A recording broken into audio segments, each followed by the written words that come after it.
Subscribe कीजिए ज्ञान okay channel को और गवर्नमेंट जॉब्स, गवर्नमेंट स्कीम और रिजल्ट से रिलेटेड अपडेट का नोटिफिकेशन पाएं सबसे पहले और सबसे तेज।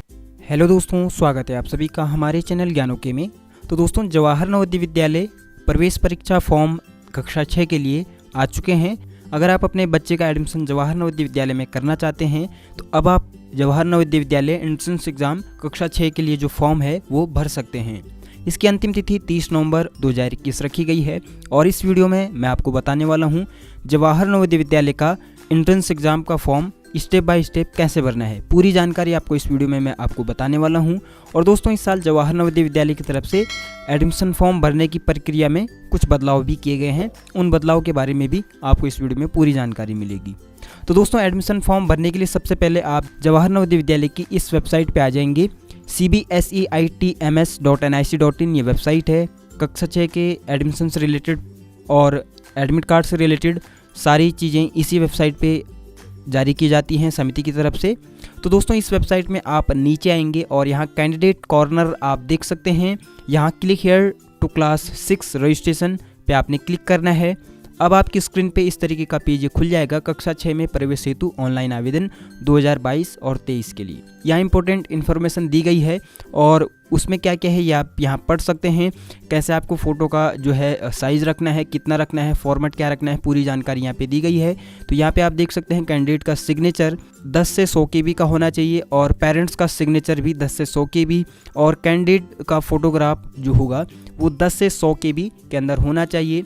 और इसी तरह जो इसमें एक सर्टिफिकेट इस साल जो आपको लगाना है उसका साइज 50 से 300 KB रहेगा। अब ये फॉर्म क्या है मैं आपको पहले ये बता देता हूँ। तो यहाँ पे सर्टिफिकेट टू बी अपलोडेड यहाँ पे जो लिखा हुआ है क्लिक हेयर टू डाउनलोड, इस पर आप क्लिक करेंगे और आपकी स्क्रीन पे ये पेज खुल जाएगा। ये फॉर्म आपको प्रिंट आउट करके इसको भरना है। पहले सबसे पहले एडमिशन फॉर्म भरने के पहले तो इसमें आपने क्या क्या जानकारी देनी है। सबसे पहले तो यहाँ पे स्टूडेंट का नाम डालेंगे, फिर उसके बाद स्कूल का नाम यहाँ पे डालेंगे। उसके बाद आप कैंडिडेट की पासपोर्ट साइज़ फ़ोटो एक आप यहाँ अटैच कर देंगे और अब आपको यहाँ पे कैंडिडेट का नाम लिखना है। उसके बाद यहाँ पे फादर का नाम आप लिख देंगे और उसके बाद मदर नेम यहाँ पे आपको लिखना है। अब आप यहाँ पे कैंडिडेट की डेट ऑफ बर्थ आप लिख देंगे, डेट, मंथ और ईयर में। उसके बाद वर्ड्स में आप यहाँ पे डेट ऑफ बर्थ लिख देंगे। अब यहाँ पे आपको जेंडर सेलेक्ट करना है, लड़का है या लड़की है या ट्रांसजेंडर है। अब कैंडिडेट की यहाँ पे कैटेगरी आपको मेंशन करनी है। जनरल कैटेगरी से है तो जनरल पे टिक कर देंगे। अगर SC ST OBC से है आपको उस पर टिक कर देना है। अब दोस्तों, यहाँ पे नेक्स्ट ऑप्शन जो आता है, कैंडिडेट अगर फिजिकली डिसेबल्ड है तो यहाँ पे उसके लिए ऑप्शन दिए हुए हैं कि हैंडीकैप है या फिर सुन नहीं सकता या देख नहीं सकता। तो जो भी यहाँ पे आपका जो कैंडिडेट है उसको आपको यहाँ पे टिक कर लेना है। अगर सुनाई नहीं देता तो इस पर कर लेंगे, फिजिकली हैंडीकैप है तो यहाँ टिक कर लेंगे। और इसके साथ यहाँ पे आइडेंटिफिकेशन मार्क भी यहाँ पे आपको देना होगा। कोई एक पहचान चिन्ह जैसे कि हाथ पे तिल होना या कटे का निशान होना जिससे कि पहचान की जा सके। उसके बाद यहाँ पे पेरेंट्स का जो है मोबाइल नंबर, ईमेल और एड्रेस यहाँ पे लिख देना है। नेशनलिटी क्या है, रिलीजन क्या है और मीडियम ऑफ एग्जामिनेशन यानी कि परीक्षा का जो माध्यम वो क्या रहने वाला है, हिंदी या इंग्लिश, ये यहाँ पे आपको लिख लेना है। अब दोस्तों, यहाँ पे नेक्स्ट ऑप्शन है कैंडिडेट किस स्कूल से कक्षा 3 पास किया है, कक्षा 4 पास किया है और कहाँ कक्षा 5 में पढ़ाई कर रहा है। पूरी जानकारी यहाँ पे आपको जैसे मांगी गई है वैसी भर लेना है। स्कूल का लोकेशन ग्रामीण है या शहरी है जैसे यहाँ पे पूछा हुआ है। और स्कूल ज्वाइनिंग करने की डेट क्या थी, पास किस साल किया है और ब्लॉक का नाम, डिस्ट्रिक्ट का नाम, स्टेट का नाम। इसी तरह तीनों में आप तीनों कॉलम में सेम जानकारी भर देंगे। अब दोस्तों, यहाँ पे आप देख सकते हैं एक डिक्लेरेशन है कि जो जानकारी आपने इस फॉर्म में दी है वो सारी सही है और आप ये फॉर्म जो है ऑनलाइन जो सबमिट करेंगे उसमें भी सेम जानकारी देंगे। और अगर कुछ जानकारी गलत पाई जाती है, गलत जानकारी आप देते हैं तो आपके जो बच्चा है उसकी जो उम्मीदवारी है वो रद्द कर दी जाएगी। अब यहाँ पे आप जो है कैंडिडेट के सिग्नेचर करेंगे और उसके बाद पेरेंट्स के सिग्नेचर करेंगे। अब ये फॉर्म भरने के बाद आपको इसकी भी एक कॉपी जो है स्कैन करके रख लेनी है। फ़ोटो आप उसकी ले सकते हैं। वापस से फिर आप इस पेज पे आएंगे। जब आप वो फॉर्म भर देते हैं तो इसमें आप नीचे आएंगे और यहाँ आप देख रहे हैं यहाँ पे ऑप्शन है उस राज्य का चयन करना है जहाँ अभ्यर्थी कक्षा 5 में पढ़ रहा है। तो यहाँ से हम अपना स्टेट सेलेक्ट कर लेंगे। आपको अपना सेलेक्ट करना है। स्टेट सेलेक्ट करने के बाद दोस्तों यहाँ पे आपको उस ज़िले का चयन करना है जिस ज़िले में अभ्यर्थी अभी पढ़ रहा है। तो हमने इस तरह से यहाँ ज़िला भी सिलेक्ट कर लिया है। अब यहाँ पे ब्लॉक आपको सिलेक्ट करना होगा, जो भी ब्लॉक आपका है वो आप सिलेक्ट करेंगे। और उसके बाद विद्यालय, जिस विद्यालय में आपका बच्चा पढ़ रहा है उस विद्यालय का नाम आप डाल देंगे।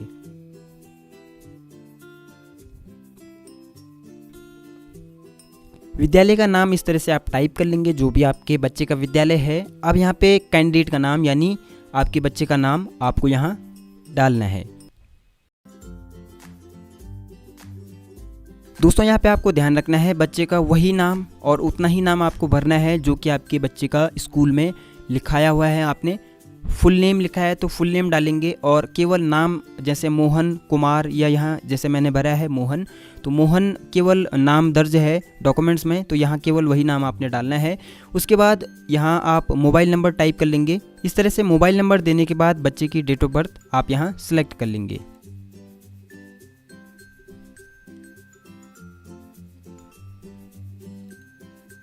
बच्चे की डेट ऑफ बर्थ सेलेक्ट करने के बाद आपको ईमेल आईडी भी यहाँ दे लेनी है। इस पे अगर कभी आपका जो जानकारियाँ आएंगी तो इसी मेल पे आपको भेजी जाएंगी। उसके बाद मदर का नाम आपको यहाँ टाइप कर लेना है। मदर का नाम डालने के बाद आपको फादर नेम यहाँ पूछा जाएगा, तो फादर नेम आप इस तरह से यहाँ टाइप कर लेंगे।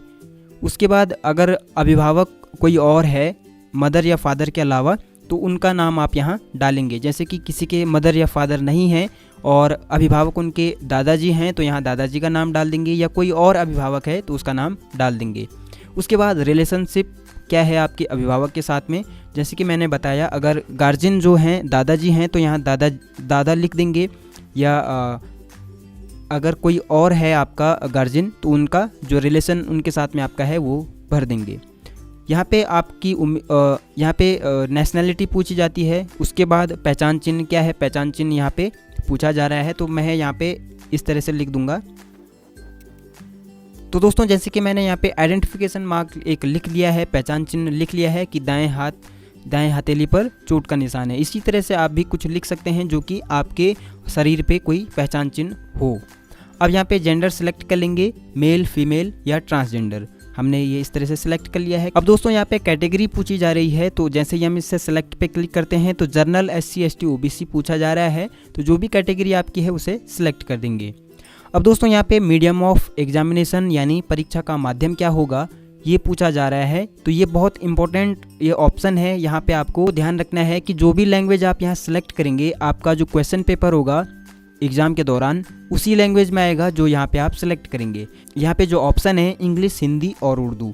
अगर आप इंग्लिश सेलेक्ट करते हैं तो आपका जो क्वेश्चन पेपर है, प्रश्न पत्र है, परीक्षा में इंग्लिश में आएगा। हिंदी सेलेक्ट करते हैं तो हिंदी में आएगा, उर्दू सेलेक्ट करते हैं तो उर्दू में आएगा। यहाँ पे आपको ध्यान रखना है कि उसी लैंग्वेज को आप सेलेक्ट करें जिसमें आपको एग्ज़ाम देना है। तो हमने हिंदी सेलेक्ट किया है। डिसेबिलिटी यहाँ पे पूछा हुआ है कि विकलांगता अगर कोई कुछ है तो कितनी % है और कौन सी विकलांगता है। तो यहाँ पे जैसे कि देख सकते हैं नन है यानी नहीं है विकलांगता, और हैंडीकैप है देख नहीं सकता या सुन नहीं सकता। तो यहाँ पे 3 प्रकार के यहाँ पे जो है डिसेबिलिटीज़ यहाँ पे दे रखी हैं। तो अगर कोई डिसेबिलिटी है तो वो सिलेक्ट कर देंगे, वरना इसे नन ही रहने देंगे। अब यहाँ पे रिलीजन पूछा हुआ है, हिंदू है, इस्लाम है या क्रिश्चियन है, सिख है, बुद्धिस्ट है, जैन है या फिर अलग अलग जो धर्म हैं वो पूछे हुए हैं। हमने यहाँ पे हिंदू सेलेक्ट कर लिया है। यहाँ पे दोस्तों विकलांगता का एक यहाँ पे ऑप्शन और है। अगर आप विकलांगता सेलेक्ट करते हैं तो यहाँ पे कितनी % है वो पूछा, ये ऑप्शन तब आपका खुल जाता है। तो क्योंकि हम इसे नन रखेंगे तो यहाँ पे कुछ भी हमें नहीं भरना है। अब यहाँ पे आधार नंबर आपको भरना है कैंडिडेट का, अगर आधार बना हुआ है तो। नहीं बना है तो इसे छोड़ सकते हैं। अब पेरेंट्स की एनुअल इनकम कितनी है यानी कि वार्षिक आय कितनी है वो आपको भरना है। तो दोस्तों यहाँ पे हमने वार्षिक आय इस तरह से भर ली है। अब हम इसमें नीचे आएंगे और कम्युनिकेशन की डिटेल्स भरेंगे, यानी कि जो पत्राचार की जो डिटेल होती है वो हम भरेंगे। यहाँ पे एड्रेस हम सबसे पहले डालेंगे, पोस्ट ऑफिस, विलेज, इस तरह से हम ये भर देंगे। जैसे विलेज क्या है हमारा, विलेज डाल देंगे। अब यहाँ पे पोस्ट ऑफिस क्या है इस तरह से, और उसके बाद अगर कोई सेकंड एड्रेस है तो वो भी हम यहाँ भर देंगे। इसी तरह उसके बाद यहाँ पे जो हमारा स्टेट है वो हम सिलेक्ट करेंगे, उत्तराखंड है। जिला हमारा जो हमने सेलेक्ट किया है वो यहाँ पे पहले ही आ जाता है, ब्लॉक हमने पहले सेलेक्ट किया है वो यहाँ पे आ जाता है, पिन कोड अब आपको यहाँ पूछा जाएगा, पिन कोड हमने ये भर लिया है। अब हमारे यहाँ पे टेलीफोन नंबर अगर कोई है तो टेलीफोन नंबर हम भर सकते हैं। अब दोस्तों इसमें प्रीवियस स्कूल की डिटेल हमें भरनी है, कक्षा 3 हमने कहाँ से करी है, कक्षा 4 कहाँ से करी है, कक्षा 5 कहाँ से करी है या कर रहे हैं, और यहाँ पे गांव का नाम, स्कूल का नाम यहाँ पे पूछा जाता है। ये सारी डिटेल्स हम इसमें भर लेंगे। अब दोस्तों यहाँ हमें स्कूल की डिटेल्स भरने के बाद इसमें नीचे आना है और यहाँ पे हम देख सकते हैं शपथ पत्र है। इसमें लिखा हुआ है कि जो जानकारी हमने दी है वो सही है और गलत अगर जानकारी इसमें पाई जाती है तो हमारे बच्चे का जो एडमिशन और जो प्रवेश प्रक्रिया है वो समाप्त कर दी जाएगी, रद्द कर दी जाएगी। जो डॉक्यूमेंट्स हैं वो मांगे जाएंगे तो देना पड़ेगा, अगर नहीं देंगे तो एडमिशन जो है रद्द कर दिया जाएगा, ये आपको ध्यान रखना है। अब इसमें डॉक्यूमेंट्स हमें अपलोड करने हैं। सबसे पहले उम्मीदवार की फ़ोटो अपलोड करेंगे। कैसे करनी है, यहाँ पे चूज़ फाइल के ऑप्शन पे क्लिक करेंगे, जो फोल्डर हमने बनाया हुआ है डॉक्यूमेंट्स का उसमें हम जाएंगे और यहाँ देख सकते हैं हमारे बच्चे की जो फ़ोटो है, कैंडिडेट की जो फ़ोटो है वो आ चुकी है। यहाँ पे उसको हम सेलेक्ट करेंगे और ओपन कर देंगे तो यहाँ बच्चे की फ़ोटो आ चुकी है। इसी तरह कैंडिडेट के सिग्नेचर यानी बच्चे के सिग्नेचर अपलोड करेंगे। अब दोस्तों आप देख सकते हैं कैंडिडेट की फ़ोटो और सिग्नेचर यहाँ पे आ चुके हैं। अब इसमें नीचे आएंगे और यहाँ आप देख सकते हैं पेरेंट्स का जो है हस्ताक्षर यानी साइन हमें अपलोड करना है। फिर से इसी तरह चूज़ फाइल पे क्लिक करेंगे और फादर का सिग्नेचर सेलेक्ट करेंगे और ओपन कर देंगे। यहाँ पे आ चुका है फादर का सिग्नेचर। अब यहाँ पे जो सर्टिफिकेट हमने सबसे पहले बनाया था उसकी फ़ोटो भी हमें अपलोड करनी है। चूज़ फाइल पे क्लिक करेंगे, सर्टिफिकेट सेलेक्ट करेंगे और ओपन कर देंगे। अब दोस्तों आप देख सकते हैं यहाँ पे सर्टिफिकेट भी हमारा आ चुका है। अब आपको क्या करना है, ये फॉर्म एक बार फिर से देख लेना है इस तरह से कि सारी जानकारी इसमें सही है या नहीं है। सारी जानकारी आपको चेक करने के बाद इसमें फिर से नीचे आना है और सबमिट एंड प्रीव्यू पे क्लिक कर देना है।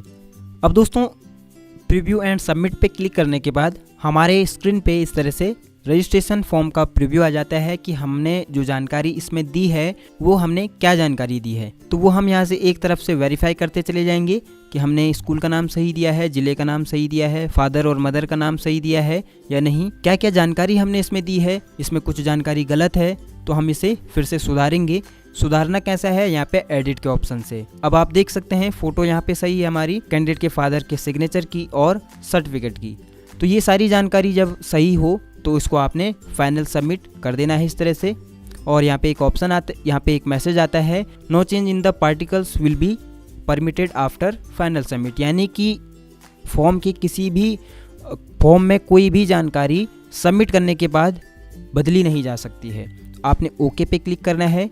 अब यहाँ आप देख सकते हैं एक मैसेज आ जाता है कॉन्ग्रेचुलेशंस का, dear Mohan your data has been saved successfully, your registration number is और रजिस्ट्रेशन नंबर। अब आपने क्या करना है, click here to print your registration form पे क्लिक करेंगे और इस तरह से हमारा फॉर्म आता है, इस पर फिर प्रिंट कर देंगे और इसका हम एक प्रिंट आउट अपने पास सेव कर लेंगे। तो हम इसे प्रिंट करेंगे, इस तरह से हम इसे एनवीएस फॉर्म करके हम सेव कर लेंगे अपने पास, यह हमारे आगे काम आएगा। इस तरह से दोस्तों आप खुद से अपने मोबाइल फ़ोन से अपने घर बैठे बैठे इस तरह से नवोदय विद्यालय का फॉर्म आप भर सकते हैं। और अगर जवाहर नवोदय विद्यालय एडमिशन फॉर्म भरने से रिलेटेड आपको मन में कोई क्वेश्चन है या आपको फॉर्म भरने में कोई प्रॉब्लम हो रही है तो आप कमेंट बॉक्स में लिख सकते हैं, हम आपके कमेंट का रिप्लाई करेंगे, आपकी समस्या का समाधान करेंगे। और इसी तरह दोस्तों एनवीएस से रिलेटेड किसी भी प्रकार की जानकारी के लिए हमारे साथ बने रहें। हमारे चैनल को लाइक, शेयर और सब्सक्राइब करें और बेल आइकन को दबाना बिल्कुल ना भूलिएगा। तो दोस्तों मिलते हैं फिर इसी तरीके की एक और नई जानकारी के साथ, तब तक के लिए धन्यवाद।